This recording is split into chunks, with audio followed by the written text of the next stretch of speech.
Yeah, I think I've just seen Xabi Alonso. Whom? Xabi Alonso, the new Real Madrid manager. Oh. At Festival Park. Are you sure? Mate, whoever it was driving a £1.5 million G-Wagon. It was the top spec G-Wagon with all the trimmings on. But why Festival Park? I don't know, he might be coming here for the oatcakes, Dave.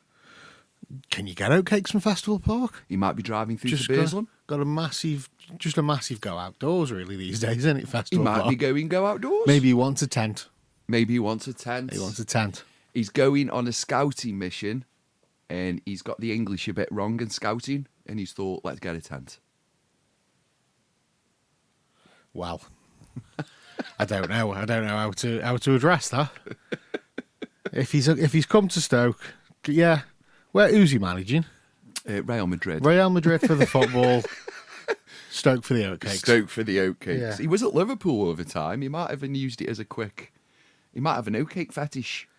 Oh, this is true. If he's been down here before. He's been Liverpool. Yeah. Liverpool played Stoke. Yeah. I'm not sure if it was around the same... Well, we're not too far from Liverpool, are we, in all fairness? Not too far, no. We travel down for the oatcakes. Travel for the oatcakes and move on for the laters. And the Lemmy statue. Oh. Hey, sport fans, it's up the Trent. Sport fans. How you doing? Am I the sports fan? I'm just saying hello, sports fans. Hey, sports fans.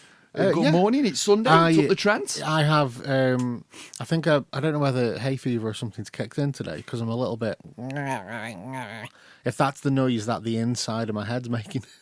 Well, they've had a great night last night. Didn't sleep too well at all. I was fine yesterday and last night, but I didn't sleep too well. I'm very the weather's very close. It's very muggy. It's in that area now where we're in that English weather where we look outside and it's pouring down. Yeah. And then we look at the telly for 30 seconds. We look back outside and it's pouring down. But it doesn't... And it's sunny, sorry. Yeah, it doesn't matter as well what is going on outside when you look through the window. When you open the door, it's 700 degrees. Yeah. So, yeah, I don't sleep too well in them conditions. I love the heat and I love the sunshine. I'm not like weather bashing or anything like that. I do look. It does me tits in when we get a bit of sunshine and people are like, "Hey, I don't like it." Oh no, I love it. Get your fucking shorts on. Get your top off. Get outside. Oof, lovely. I love it. I can get my legs out. But at night I do struggle with sleep when it's muggy. Like, so I didn't have a very good night's sleep last night, and then I've woke up this morning with like half my face. I feel like I've had a stroke. Half my face just doesn't feel like it's working. I'm worried for your health. If you It's just my sinus. It's all up here in my eye. Like, so Yeah, I think it might be pollen count or something. I don't know. But I had it from the birch trees. Got my water. So yeah, just some good old fashioned council pop. Council pop. I've got some. You're over there. I don't know where. Oh, you're posh. I've gone on the posh. You got on the Evian. Evian. I prefer whilst we're talking about natural mineral water, I prefer Evian over Buxton. Do you? I don't know why. I believe Evian's a little bit cheaper as well. Actually, I think it's it is a little bit cheaper. Well, just a little bit, only pennies. But... I've drove over Buxton. I'm not confident. I don't know where the water's coming from. Through the glaciers of Buxton. Where? The whole bottled water thing for me, like there's a. Do you know Lemmy, the Scottish comedian? He had a sketch show and whatnot. Yeah. I'll have to find the clip for you. He does this clip, this sketch about bottled water, and how he's got it in his tap at home. It's funnier than how it sounds, but the whole bottled water thing, I've never really like understood how you can charge like £1, let's say, for a litre of Buxton water. But then another brand of water, it's just fucking water. It's water, Cleon. It's just water. I don't understand how another bottle can be £3. Fiji water. What the fuck is Fiji water? It's water from Fiji. Like It's not hard everybody to figure out, Dave. It's like, I think it's a brand. I don't think it's from Fiji. I think it's from Tap. So yeah, but all the celebrities love a bit of Fiji water, and that's like $1 million. I bought this water once. I don't remember what brand it was, but it was in a really posh bottle. It was like a square bottle, and it was Club Card off. I wanted. That's why I bought it. But I was like, oh, that looks a bit posh. Let's try some of this posh bottled water. And I cracked the lid open. I took a swig. It tasted like it had bleach in it. I don't know what they'd done to it. It's just, how can you fuck up water? It's just water. These are man-made. These are mountain-made minerals from alpine glacial rocks. Oh, nice. Yeah. In Evian, in France. In France. Yeah. So I can confirm Evian water is from France. Okay. Nice. Says on the side. Yeah, but water. I just don't see how you can mess that up. It's just water. You're just being cheap. I'm not being cheap. Yeah. I'm not being cheap. Yeah. How am I being cheap? Because you're going. You can get it from in the tap. No, what I'm saying is if I get a bottle of Buxton or Evian or you could say the same about beer or some other like brand of water, Yeah. it tastes like water. Yeah. It's water. It's nice. It's cold. It's refreshing. It's lovely. It keeps you hydrated. It's good for you. Water. And then there was this one bottle. They're promoting themselves as a premium brand. Tasted like bleach. I tell you what what, have you then. done to it? I tell you what, if this is blowing your mind, I'll get one more thing that'll just take your mind over the edge. Go on. Ice cubes. What about them? The different prices for ice cubes. Oh, fuck off. Yeah. There's different prices for ice Yeah, cubes. you've got premium ice cubes, ice Fucking cubes, bollocks. different prices for different bags of ice cubes, dependent on the shape of them. Okay, right. So I'm with it. Do you know when you get them? It's the same weight on each one of the. You know when you get ices. them posh looking ice cubes in your cocktails when you go somewhere like the Alchemist. Oh, no, where no, they no. grind them down into perfectly clear balls. Yeah, no, like it's not like that. something like that. No, it's not I'd like that. understand.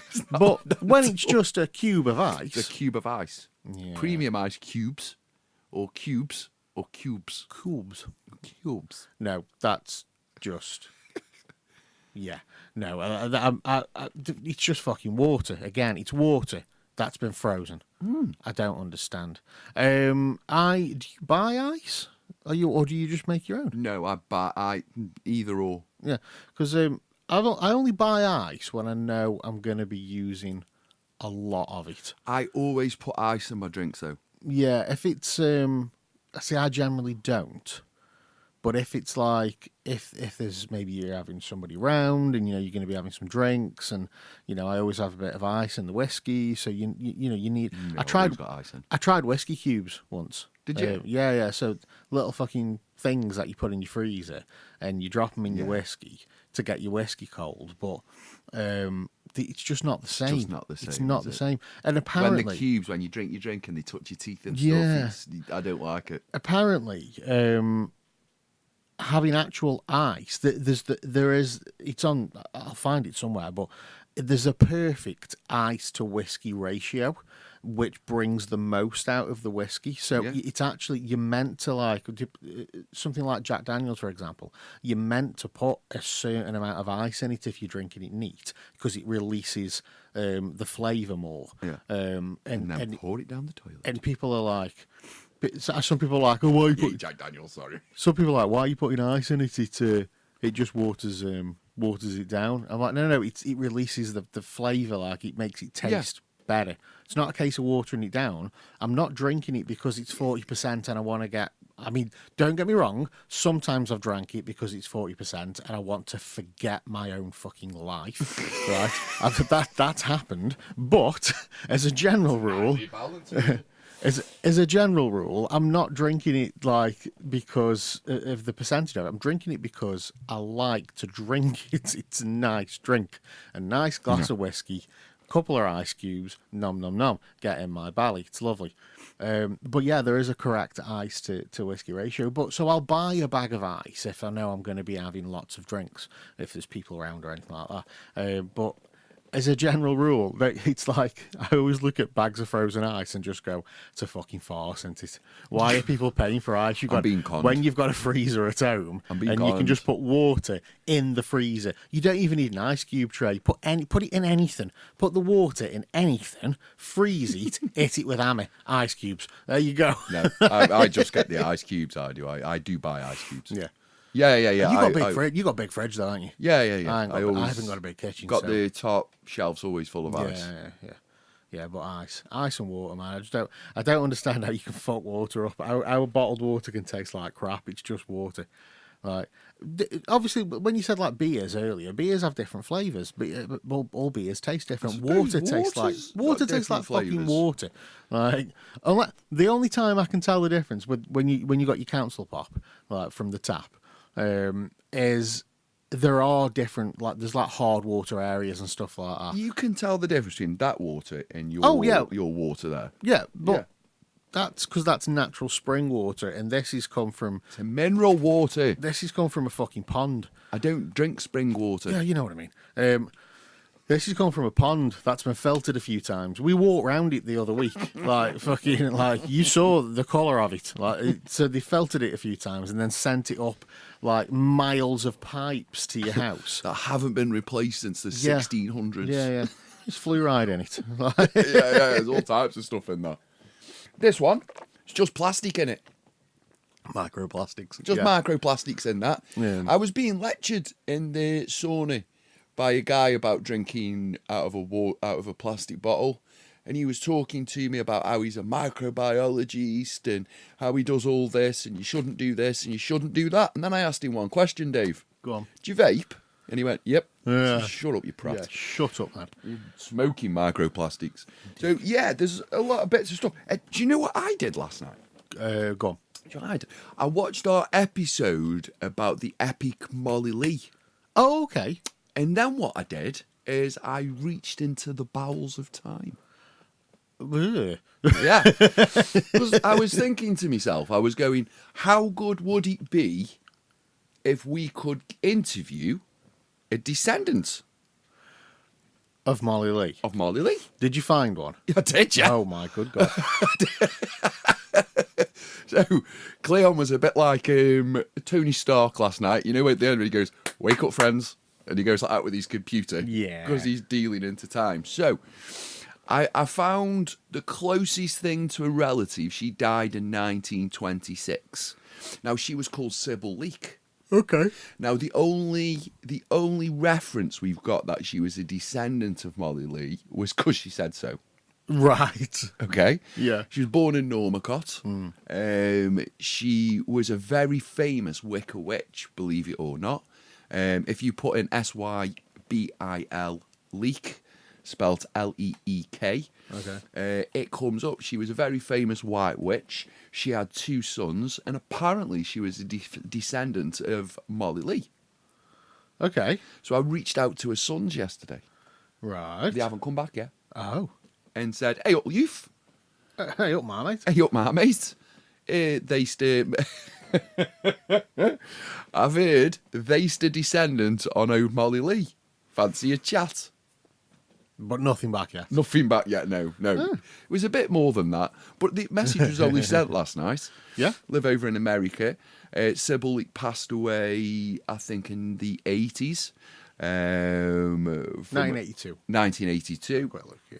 Yeah, and she was a direct descendant, or so she said, of Molly Lee. Oh. And she was a famed witch and occultist. She was the most famous witch that England ever produced, Okay. which doesn't lean on the fable of Molly Lee. Because I was listening to the actual transcript of Molly Lee Right. yesterday, and when she was never executed as a witch. Okay. She died of old age. Right, yeah. Yeah. So she died of old age, and then she was exhumed, and then she was buried. So I was leaning into, was she really a witch, and all of this stuff, and then Sybil Leek popped up. Oh. See, so we have got more of a Stoke-on-Trent seems to have a big connection into the occult and the paranormal. Oh. So, pot banks, oatcakes and witches. Pretty much. Sound. It's about right, isn't it? It's about right, yeah, definitely. I knew the rhyme of Molly Lee chasing around the apple tree, but I never really dived into the history of it. I just knew that I didn't even really know the full mythical lore around it. It's just like the rough rumour that I'd kind of remembered from when I was a kid. Yeah. Oh, yeah, Molly Lee, she was a witch, and she died, and then she was still seen in her house in a rocking chair, and then they dug her up, and then they buried her again. That's literally all I know. No. So what happened was, she was long dead in the ground. She was dead. And one night, her blackbird landed on the pub's, outside where it says the King's Head on places. It's got the swingy sign. Yeah. Landed on one of them, and the beer in the pub all of a sudden went stale. Okay. In one great motion. However, do you know what had happened to a landlord in a pub if at the time he was serving stale ale? Go on. It stocks. Right. For a long time. Do you know what? It's weird we talk about this because I watched something last night about the reason that pubs have got names and then why they hung. Because you go like a traditional pub, they've got hung signs outside the pub, haven't they? And why they've got signs outside the pub, and it was to do with tax reasons. And the monies were collected by the church and blah blah blah. And the name of your pub was. It showed where your commitments lay. So the King's Head, if it was, or it could be related to like a religion or a church or something like that. And it was people had jobs. It was people's jobs to eat and drink in pubs all day to make sure that they weren't serving stale ale and off food. Anyway, continue. So at that point, when the blackbird landed on the sign, all the beer went stale. Yeah. And then, I can't remember his name, the Reverend at the time, Thomas something or other, I do apologise, ladies and gentlemen. He then led a posse of townfolk and brought in other people from other towns. They marched up to Molly Lee's house. Right. And in a state of drunkenness, when they got into the house, Molly Lee was sitting there, rocking backwards and forwards with the raven on her shoulder. The raven was captured. Yeah. And it was taken and it was buried alongside Molly Lee alive. Ah. Yeah, so they dug Molly up and they turned her to face the other way so she would not rest in peace and death. The Pagan Association did reach out at the time, and again in the 1800s and again in the early 1900s as witchcraft took a rise. The reason, if you think about why in the early 1900s did witchcraft take a sudden rise? What happened in the 30s? Film. What happened in the 30s? In a film. In a film. Wizard of Oz. Okay. So, interest in witches. There's a massive witch playing central in that conversation, isn't there? So the interest in witches went through up. The Pagan Association sent a message to the church and said, we will put a fence around Molly. Okay. Yeah, so she can rest in peace. And the church went, nah. Yeah. Because what message are we sending out to anybody else who's got a potential witch buried somewhere? Yeah. La la la la la la la la la. And it was already a difficult subject to get involved, or a contentious issue to get in, for the plain and simple reason is there's already a bigger problem for where we bury witches still to this day after their death. Because should they be buried on church ground? Okay. Considering they're not of, they don't believe that Jesus is. Yeah. They believe he's a teacher, but they don't believe he's Jesus crazy. Jesus crazy. Yeah. I mean, there's... I don't know if it's a little bit more relaxed now, the rules with the burial thing, because I know like back in the day, depending on who was ruling the country, whether we were a Catholic or a Protestant country at the time, you were only allowed to be buried in certain parts of churchland as well, weren't you? Which is why, if you were religious, if you were a church, I think let's say like Church of England or something, and Church of England was the religion of the time, and it wasn't Catholic, then you were buried more central in the church ground, and everybody else was on the outer edges. So you could still be buried in the church ground. You were still a Christian, but you had to go on the outer edges. So I'm not too sure if that's still a thing these days, because we don't have, we have graveyards now. You know what I mean? We have cemeteries, don't we? You know what I mean? As opposed to being buried on church land. And I know that some churches have still got like active burial sites. There's a small one up in Wetley Rocks, which still, they've still got plots available. Like, but 9 times out of 10, you're buried in a cemetery, aren't you, these days? So whether that still has religious connotations or not, I believe Hanley Cemetery did at one point, because that was the same. A lot of the allegations towards witchcraft are all centred around the Catholic and Protestant movement within the area. Now, we say on the video on our YouTube channel, she was one of the largest landowners. Yeah. As well in the area. Yeah. So that had a huge say in relation to it. So, yeah, who knows? Now, we can be saying this, and we can go, and she's Molly Lee was one of the largest landowners, the poor woman and everything else, and we could be saying that from this standpoint. We could go back in time, and woman could be flying around on a broomstick in the air. You know what I mean? Stealing children and the dead of night and everything. Again. Can you imagine that? We're going to go back in time and solve this issue, ladies. Jesus Christ, there's loads of witches around. Crows shitting on your head. Molly, put your bloody crow back in the house, will you? Put this bloody kid back. Take it off. Stop boiling babies, you cow. Yeah, I just thought to myself, after watching our video, to have a little bit of a look-see. Yeah, and where did you watch our video, Cleon? On our YouTube channel. Oh, yes, you did. The first, I love that. The first series of Up the Trent Out and About has launched this week. It's live on YouTube. It's 5 episodes.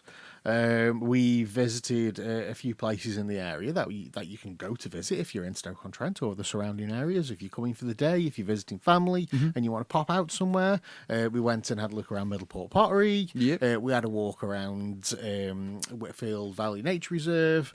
We went to visit Ford Green Hall, where we were very, very kindly shown around by one of the tour guides? Tour guide. Yeah. Yeah? Yeah, we'll go with that. Are we looking for something bigger? Yeah, I was looking for something a bit. Yeah. So we were shown around, and where else did we go? Ford Green Hall. We were visiting Molly's grave. Malcop Castle. We went up to Malcop Castle on the worst day ever, because it was super windy and I thought I was going to die. And then we popped in to Valacore Books in Hanley, which is an independently owned and community-driven bookstore that offers more than just books. It's run by a crazy person, ladies and gentlemen. It's run by Crazy Mitch. No, he's sound. No, he's lovely. I say that with love. So we were able to sit down with Mitch and have an interview and chat to him about why he wanted to open a bookstore, that and everything that bookstore's about. It's a lovely little place. The basics of it is a bookstore. You go there to buy books, but he also has coffees and teas and soft drinks. He has what he calls the room of requirement upstairs if you need to hire a room out for anything, whether it's for board games, whether it's for a book reading club, anything like that. He does a lot of community driven events, raising money for different things, and he has authors, both like local and authors from further afield that come and do book signings. Like, it's a great little community hub in the city. So 5 episodes out there right now on YouTube. It's at Up the Trent on YouTube. Go give them a watch, give them a like, give them a subscribe. We had a lot of fun doing it, and we're going to be venturing further afield with some of the videos that we do now. We already we've dipped our toe in the water of English heritage. We certainly have. With White Ladies Priory, where I went, and then me and myself and Cleon went up to You, yourself, and Cleon. Yeah, me, myself, and Cleon. Me, myself, and Cleon. There's still two of us, me, mate. myself, and Cleon. We went to Beeston Castle, which is big. It's steep. Yeah, I didn't really enjoy walking up there. No, I didn't enjoy the first, let's say, quarter. Yeah, it levels out all right. But then I was like, once I'd got through the initial, my lungs are collapsing. It was fine. Yeah. Your body's adapted. Yeah, the body adapted. It's adapted and overcame. Yeah, that as well. So, more content coming very soon. Well, bit of music's come out this week. Loads of new music's come out this week. Yeah.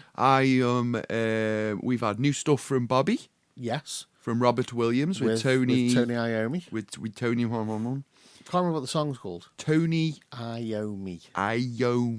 The song is called Rocket. Oh, okay, cool. It's from his upcoming album Britpop. I think it's just called Britpop. It's called Britpop, yeah, which has an absolutely fantastic front cover. I love the artwork. Yeah. I love it. I think it's brilliant. The album Britpop is featuring a load of duets. Okay. Allegedly. But the first one out the gates, it's all over your Apple, your Spotify, and everywhere already, is the song Rocket. And I listened upon first listen, I thought, I'm not Goes sure. a bit punk rock in the video as well. Not sure. And then I had to listen to it again last night, and I thought, yeah, I quite like that. Do you know, I like it. I think it. I think it's very good. Now we were chatting about the album while we were at Beeston Castle, and I've actually got the quote here. This is what you told me, and Robbie said, I set out to create the album that I wanted to write and release after I left Take That in 1995. It was the peak of Britpop and the golden age for British music. There's more, but that's what we're going for there.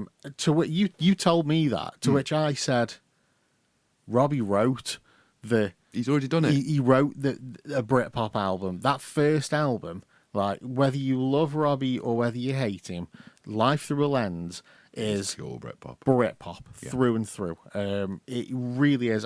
You know what? I listened to it yesterday, start to finish. Still holds up to this day. I don't think it's aged. I don't think so. Sometimes you get some of them like kind of Britpopish albums from the 90s, and you listen to them and you go, that is really 90s. But I think Life Through a Lens holds up. I really do. I think it holds up. And then I listened to I've Been Expecting You after that as well, and that's the transition into going a bit more kind of getting into where he moves to his not to cabaret. No, just pop music. Pop, yeah, just infused with just chart friendly pop music. Yeah. And Sing When You're Winning and Escapology Seal the Deal, but I've said it a million times on this podcast. I will say it again. The 4 of the finest first 4 albums from an artist. Oh yeah, ever. yeah. Them first 4 Robbie albums are just class, pure class. But you wrote a perfect Britpop album. You did it. You don't need to do it again. And I wouldn't do anything this year. But I'm looking forward to it. I wouldn't have done anything this year. You know, I would have just let Oasis have the year. Oh yeah, that's a thing. I would have just let Oasis have the year and gone on holiday for a week. Or I would have done this year. Going on a tour would take that. Just to mess everything up in the middle of it all. Yeah. We're going to make Manchester very central to the conversation over this next couple of months. Do you reckon? Do you reckon Jason would come back if Robbie went back? No, I think Robbie's the reason Jason went. Robbie's the reason Jason stayed for so long, because he wanted him back in the band. He always felt like it wasn't complete without him. And then he did that one bit where he was complete and went, there we go. Yeah, that's it. They did the album. Great album. They did the tour. Great tour. And then Jason went, sound. That's it now. I'm done. Don't need to do it. Don't need to do any more. It's been brilliant. And now the circle has come round. It's complete. I'm going to go and live my life somewhere else. I think he was quite right. Yeah. Because the rest has just been a bit of bleeding the last bit of juice out the grapes. What's the album with like the yellowish kind of yellowy golden front cover? Is it Wonderland? I don't know. That was pretty decent. When they went, that was with Off Our Heads and Once It. I can't remember. When they were on trampolines. Because they did the one. I think the first album that they did without Jason and Robbie was 3. They called it 3. I think that was 3. And then Wonderland was after that. That's really good. But I think the remaining members to take that. They don't have to really do anything now. You know what I mean? They can just put music out that they want to put out. But can we stop having these 50-year-old boy bands now? No. Let them crack on, man. I was watching New Kids on the Block the other day. It's not like that no more. It's not like that no more. It's not like that no more. It's like they. We're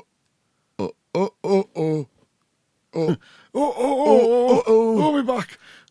And they're doing it like old men dancing. There's no youth in them no more. They're like when they're doing the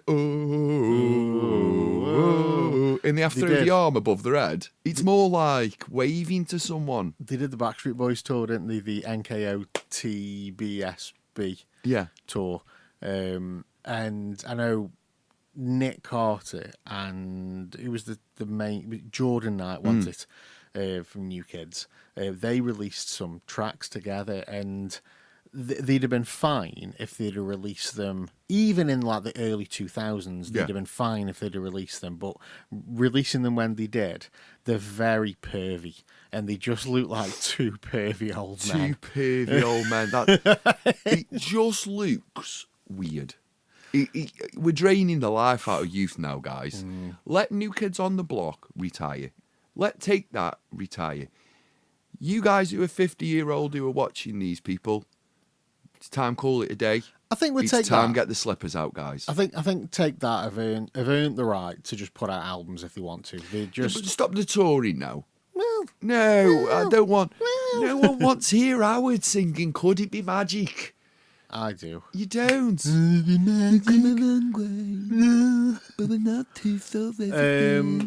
You don't want to hear him say "Stick to Never Forget." Could It Be Magic's a better Bobby. I think with Take That, like I say, they were gone for 10 years.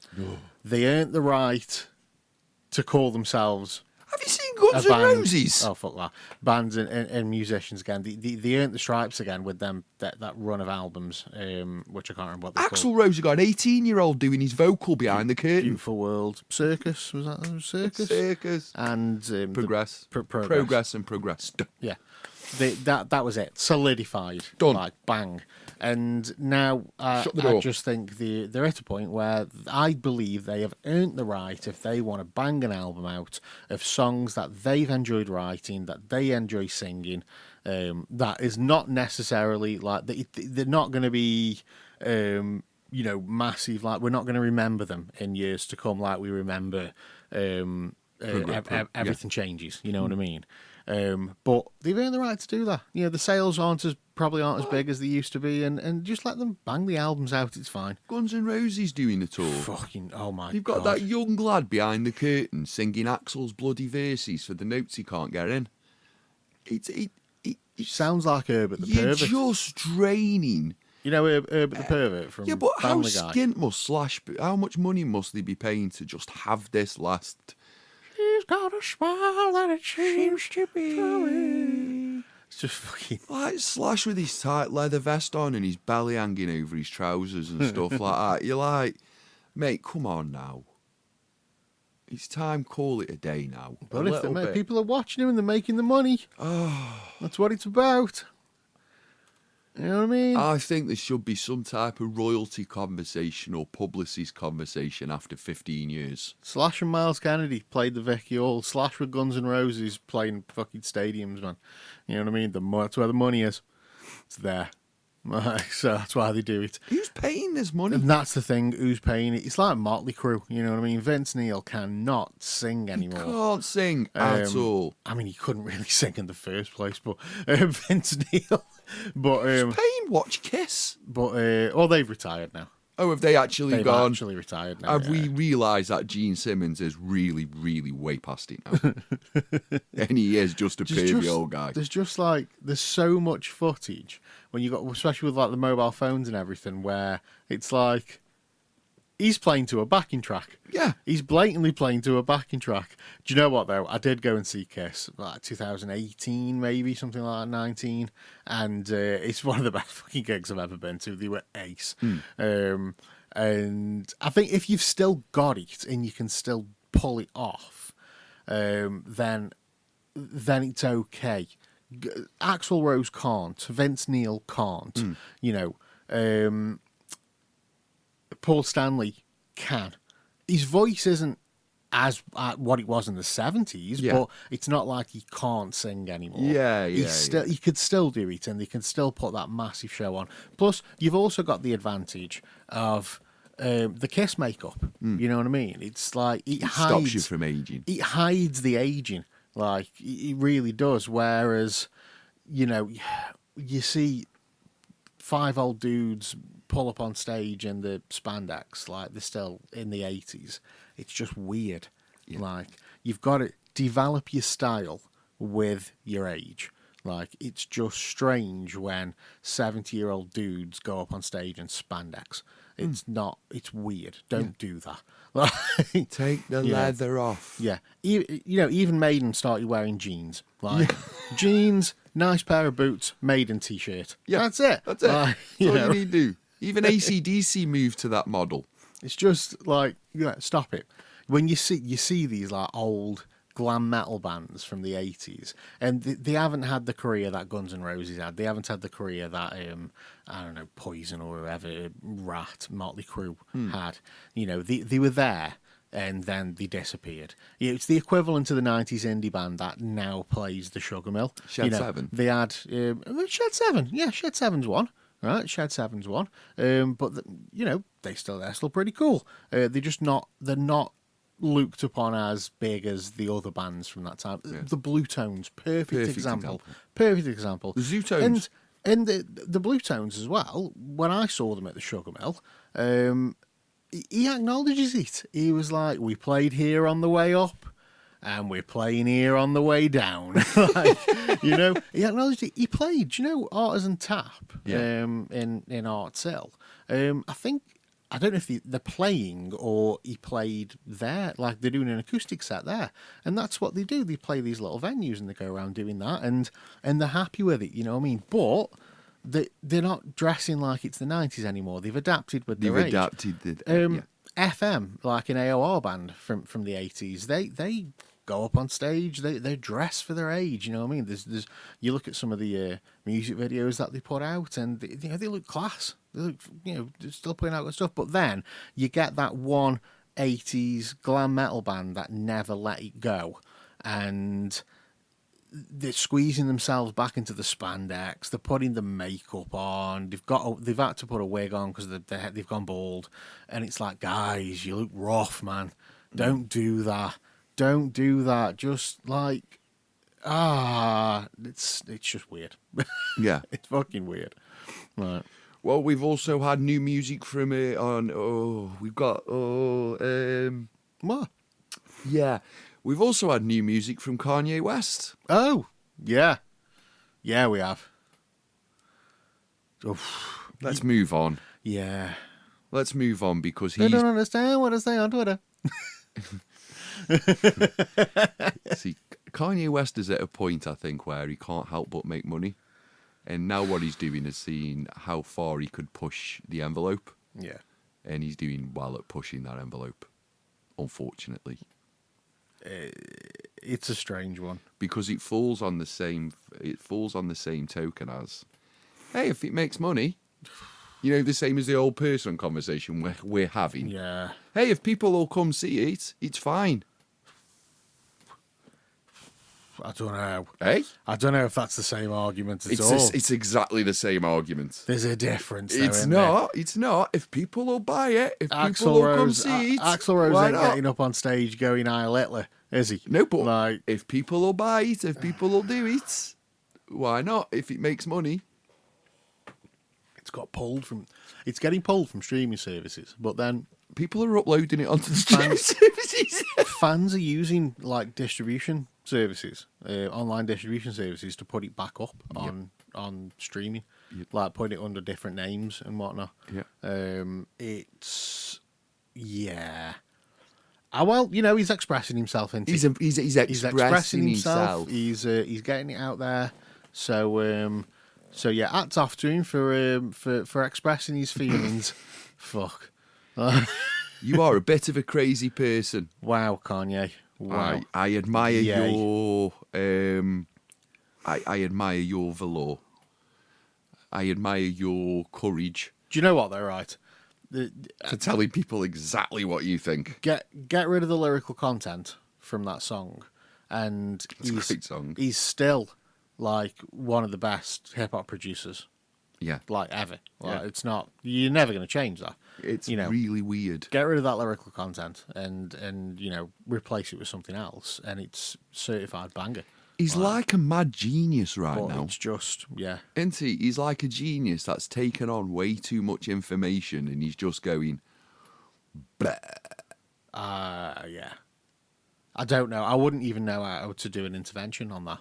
Do you know what? Kanye's one of those people. Just let him crack on? If he's your best friend, you don't know how to go. You all right, mate? You all right? And he's like, yeah, I'm fine. 7.5 million here, 12 million here, 40 million here. What's the not fine? Are you fine? You're a bit like,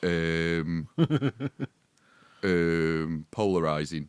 I'm going to step away. And that's Kanye. He's a polarizing producer. Yeah? He says a lot of stuff that make people react. Yeah. And through that reaction, money comes for him. Do you know what I do? A lot of money's gone from it. What I do like as well is he's kind of recouping his losses right now. We all knew what the song was called. We all knew the lyrical content before we heard it. We all still went and listened to it. Who's the one in the wrong there? Yeah, we all still went and listened to it. I'm like, I want to hear this. I want to hear it. All he's done is gone. There's a door.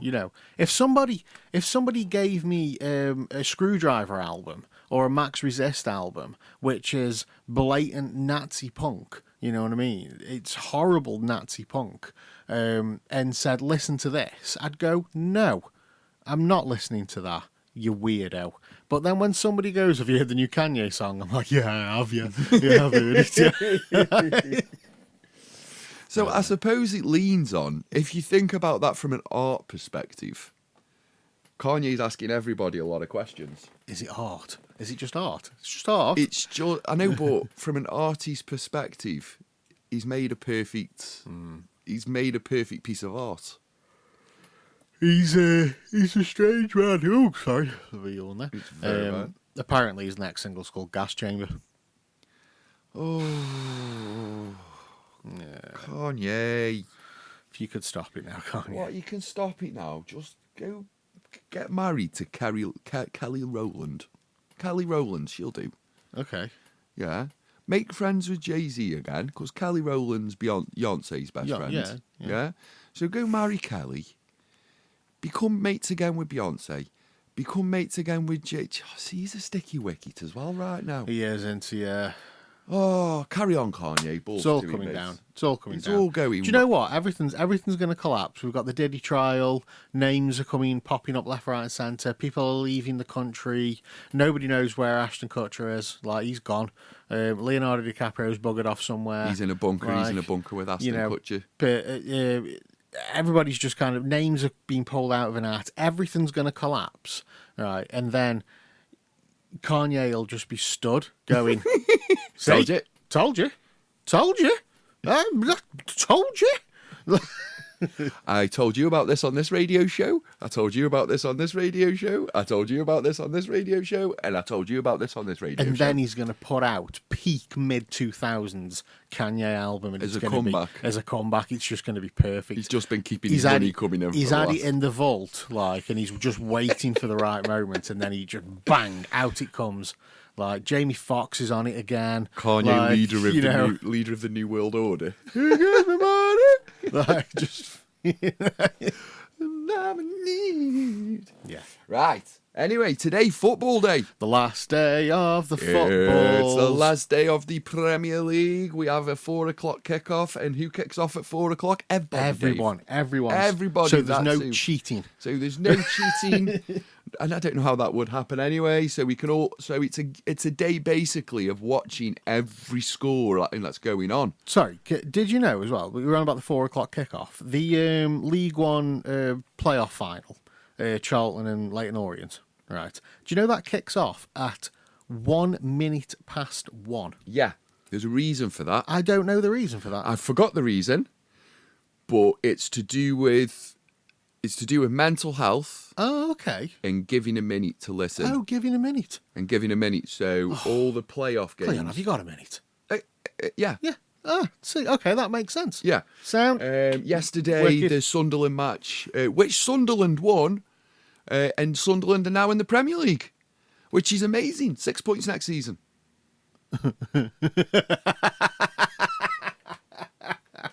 And also, I've got an away day with Matthew Bailey, my cousin's husband. I've got an away day. He's a dirty Mackham. Unfortunately, he's led his son. He's led his son down that line as well. The poor child. He made him wear a Sunderland top yesterday, go to the pub and watch a football match in which a bunch of donkeys were running around the pitch and all pretending that they were Sunderland fans. And they made him put on the shirt. Now, I've purchased this Child of Newcastle shirt before, and it's not been acknowledged and it's not been powered through. Now, what we need to do is we need to consider our children. Stop the torture on your children. Stop the torture on your children. Stop it. Stop making the... If your father and grandfather before you were Port Vale fans, you're a Port Vale fan. You're not a Man United fan. You're not a Man United you little fan. Reprobate. Yeah. The reason Man United are doing poorly is because you're bringing shame on everybody. I'll get into it. There's two. If your dad's a Stoke City fan and you were born, I don't know, probably in the mid-90s, and you're a Manchester United fan, of course you're a Manchester United fan. I was born in the 80s, I'm a Liverpool fan. For me, there's two ways you pick your club, right? Yeah. It's where you're from. Yeah. That's the first one. It's where you're from, right? Or your dad supports them. Dad and granddad. Dad and granddad. Yeah, the lineage, like, you know what I mean? They support them. That's how you pick your team. I worked with a lad we had a work experience lad in this week, and we were chinwagging and asked him if he likes football. Of course he does. He plays for a couple of teams.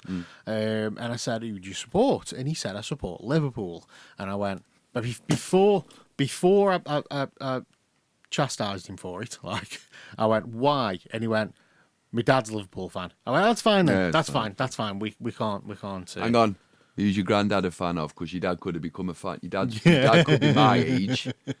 Let's check it out. And he could have become a Liverpool fan in the 80s when they were popular. So who was your granddad support? Vale. Yeah. Where's your? And that's the thing as well. If you're from Stoke-on-Trent and we've got a couple of teams, then it's who does your family support? Like, it doesn't matter. Yeah. Doesn't matter who you want to watch. No, that's not the way it works. You don't choose, you get chosen. Unfortunately, I'm a Newcastle fan. Fortunately, I'm a Newcastle fan now. Unfortunately, a few years ago. And I have to defend it a lot now. Yeah. Whereas before we started this season's success, or last season's success as well, no one ever asked me why I support Newcastle. Now all of a sudden I'm a glory hunter. Oh, fuck off. So you've always supported Newcastle. I've known you 25 years. You've always supported Newcastle. It just is what it is. Unfortunately, or fortunately, my father and grandfather, my grandfather's born in the northeast. He worked in a pit called Ashington. My father was born in the northeast, and during the Great Mining Migration of the 70s, they all came down here. Daddy met a bird from Stoke, had a bit of roughage. Hi, Cleon was produced. There you go. Anyway. Daddy's roughage. Sorry, quick mention. Aberdeen won the Scottish Cup yesterday. Well done for Aberdeen. Yeah, they beat Celtic on penalties. Good. So the Premier League today, we have Bournemouth versus Leicester. Relegated, doesn't matter. Yeah. Fulham versus Man City. Come on, Fulham. Fulham does matter. Ipswich versus West Ham. Relegated, don't matter. Liverpool versus Crystal Palace. Won the league, don't matter. Manchester United versus Aston Villa. We'll get into Manchester United in a minute. Newcastle versus Everton. Just 3 points today. Just 3 points. Eddie Howe. Let's not have a brain fart where we think we'll play Emil Kraft on right wing back and we'll drop Jacob Murphy because of something you've seen in your dream. No, today's not the day for that nonsense. Nottingham Forest versus Chelsea. Yeah, tasty. Oh, 1-1 would do me there. Or 0-0. Or 2-2. Or 10-10. Or 5-5, I don't mind. I mean, there's some non-matches, isn't there, here? But there's also, like, some nice... Southampton versus Arsenal. Tottenham versus Brighton. Lump all your money on Brighton for that one. Tottenham won the Europa League in the week. Their players are still drunk. And Wolves versus Brentford. So the Premier League at the moment, the reason I'm so excited is we've got Liverpool who've won the league on 83 points, one of the lowest league wins for points ever. Arsenal on 71 points. Man City 68. Newcastle 66. Chelsea 66. Aston Villa 65. And Nottingham Forest on 65.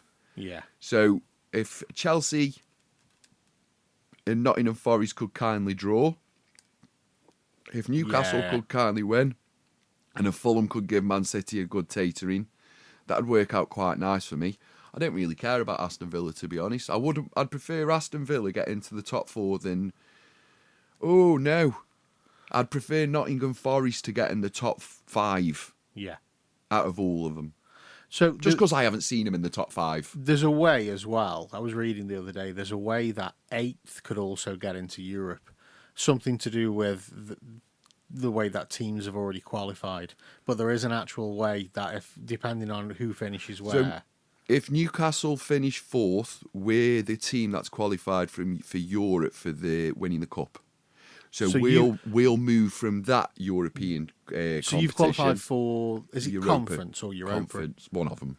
But you move from that into Champions League. Into the Champions League, and that spare space opens it up for whoever finishes in 8th. Yeah. Yeah, so Brighton, hopefully you could be in Europe as well next year, which is a nice little gift for you giving us Dan Burn. A little gift. I also I saw this tweet which made me chuckle, and it just said, we just needed the 3 promoted teams to be better than they were, and this would have been the most hilarious season ever. It would have been. So just above relegation, we've had on 38 and 39 points, the lowest points that have kept somebody up, Manchester United and Tottenham. Yeah. Not really surprised about about Tottenham, but Manchester United, I've got to be honest, that they should not be in that position for the size of the club. Yeah. And for who, not who they are, I suppose. That's a bit of a long shot. Historically, who they are, they don't deserve to be in that position. And on what day was it? Thursday, Wednesday. Wednesday, we had the Europa League Cup final, and it was Tottenham versus Manchester United, and Cleon was praying to the football gods. He was watching the screen going, I hate Tottenham and I hate Man United, but I really hate Man United. And I've had so many bets with so many football fans that Man United won't get in the Champions League. And this week, they've all come out the woodwork. You're going to owe me this much money on this day when we beat Tottenham. So I watched the game. Did you watch it? I saw bits of it. It was one of the worst football matches I've ever seen. It literally sums up why Man U and Tottenham are 16th and 17th. It was like 2 retards trying to open a door. Even the goal. It was just... The goal was just like a clusterfuck that trickled over the line. I don't know what the goal was. I don't know what the game was. But in the last 15 minutes, the most I've been in a football match since the Newcastle Cup final. Like the Van der Vaart, that's not Van der Vaart, he's an old Tottenham player, whoever. He did an acrobatic clearance off the Tottenham line. Yeah. That made me go, oh! The goalkeeper pulled off a radical save in the 95th minute. That made me go, thank you. The Fergie demon has been exorcised. I've exorcised the demons. And then Tottenham did something that we never thought Tottenham would do, and that's lift a trophy. Congratulations to the Spurs. Did you see the massive cloud of dust come from the trophy cabinet? I certainly did. It was nearly as big as the Newcastle. They had to ground planes. It was like... But really, really, really happy that Manchester United didn't do anything. How they haven't fired that manager is just beyond me. He has flat out refused to not play anything but a 3-4-3 all season. And they haven't got the players for a 3-4-3. So what they're going to do again is do about 200 million up the wall on transfer. And then hopefully it'll work. The problem they've got now, though, is PSR. So they can't get out of the trouble that they're in now. Yeah. Welcome, Manchester United, to PSR rules and regulations. Oh, well, football. So what? I mean, what you planning? Cha-cha-chang-chang. What you planning on doing with the rest of the summer then, Cleo? Now football's finishing. I don't know. Just gonna be. I don't know, Dave. Just gonna be lonely on Saturdays. I'm just going to like. I'm just going to take this time Kicking and spend dust. it with my kids. Take this time going on bike rides and getting my kids ready for next season. Is anything televised today? Matches. Yeah. Ah, okay. Yeah, they're all televised and it's all red buttoned. Ah, okay. Yeah, So it's pretty much across all the streaming platforms. yeah. So, anyway. So we've got all the football being played today at 4:00. Yeah, and hopefully we'll have Champions League. We're having a laugh. Champions League, we're having a laugh. And we don't turn up like we did to Arsenal or Everton's Jordan Pickford doesn't turn into a bloody octopus like Raya did at Arsenal in the week. I'm not joking. I don't know how the ball wasn't going in the net. The keeper was going, nope, nope. Bing. And then he was even diving, making a save, getting up after he'd made a save, making another save, then getting up and making another save. I was like a weeble. Just keep bouncing up and saving stuff. But no, the main conversation at football at this moment in time is where will the Manchester United players be next season? Because your players like Bruno Fernandes, etc., all these have got to play without any European football. So because they've got no European football, they have to take a 15% pay cut. Yep. No one wants to take No 15%, one takes a 50% pay cut. Everyone goes, that's not much. I mean, 400 grand a week. I mean, yeah, if you're on £10 an hour, like, that's not much. But if you're on 350k a week. Yeah, it's a lot of money. It's a lot of money, that 15% pay cut is. Do you know what Manchester United are doing if they won the final? Oh, go on. Barbecue. A barbecue? Barbecue. Where? Just at Old Trafford, just on pitch? Around Ruben Amorim's house, I think, around the manager's house. Yeah. Do you know the manager of Manchester United put up the money for his staff, his family, to have tickets to the final? He personally, out of his pocket, paid for them.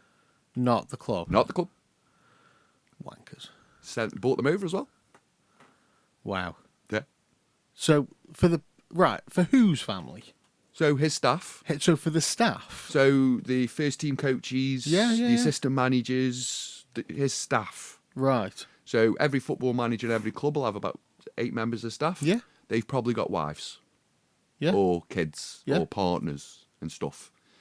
And they wanted to invite their family over. Manchester United wouldn't fit the bill because they're cutting costs at this moment in time. Fuck's sake. And he footed the bill.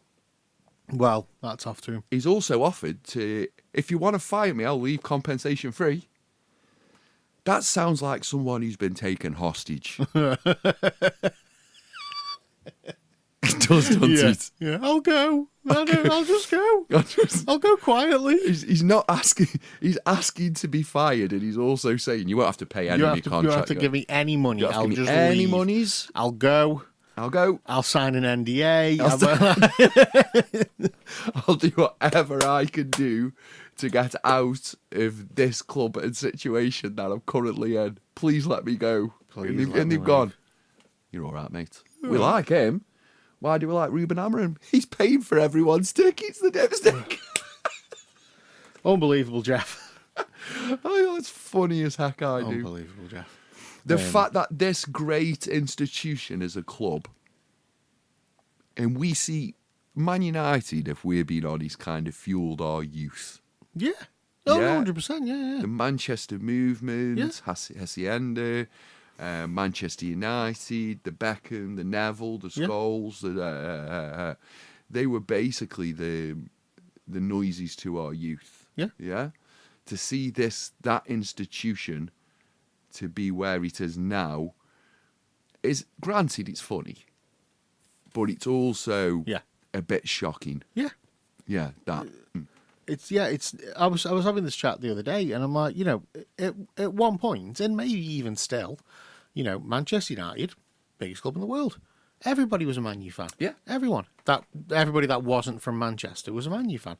And I mean, you do your Real Madrids and things like that, but at that period in time, you know what I mean? It was like everybody, Man U with the team, team, and now it's like, what happened? What happened? Pretty much got the same bloody players. Yeah. That's what's baffling me. Dragging out.